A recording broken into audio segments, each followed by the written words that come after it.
Matapos ang 16 years, opisyal nang magbabalik ang award-winning youth-oriented show na Why Speak, isa sa mga naging pinaka-iconic na programa ng ABS-CBN at Studio 23, kilala bilang plataporma ng malayang talakayan ng kabataan.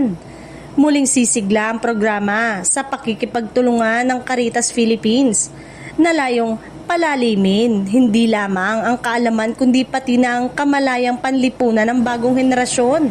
Ang bagong season ng Why Speak ay pamumunuan ng mga dating Pinoy Big Brother housemate na sina Ralph De Leon, KD Estrada at River Joseph, kasama ang award-winning actor na si Elijah Canlas.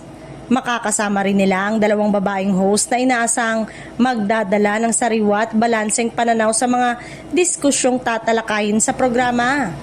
Ang kombinasyon ng mga batang personalidad at batikang aktor ay inaasang magbibigay ng kredibilidad at relativity sa show. Sa pagbabalik nito, mas pinalawak ang layunin ng Why Speak bilang isang civic education and formation program na pangunahing tututok sa kabataan.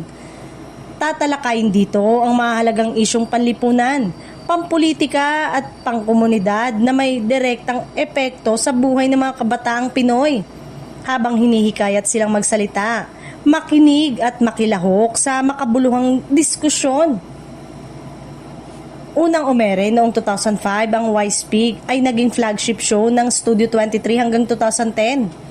Naging daan ito upang marinig ang tinig ng kabataan sa usaping madalas ay iniiwasan o hindi nabibigyan ng sapat na espasyo sa mainstream media. Sa pagbabalik nito ngayong panahon ng digital at social media, mas napapanahon ang mensahe ng programa na ang boses ng kabataan ay mahalaga, makapangyarihan at kailangang pakinggan. Sa muling pagbubukas ng entablado para sa mga kabataan, inaasahang muling magiging simbolo ang Why Speak ng tapang, talino at malasakit ng bagong henerasyon.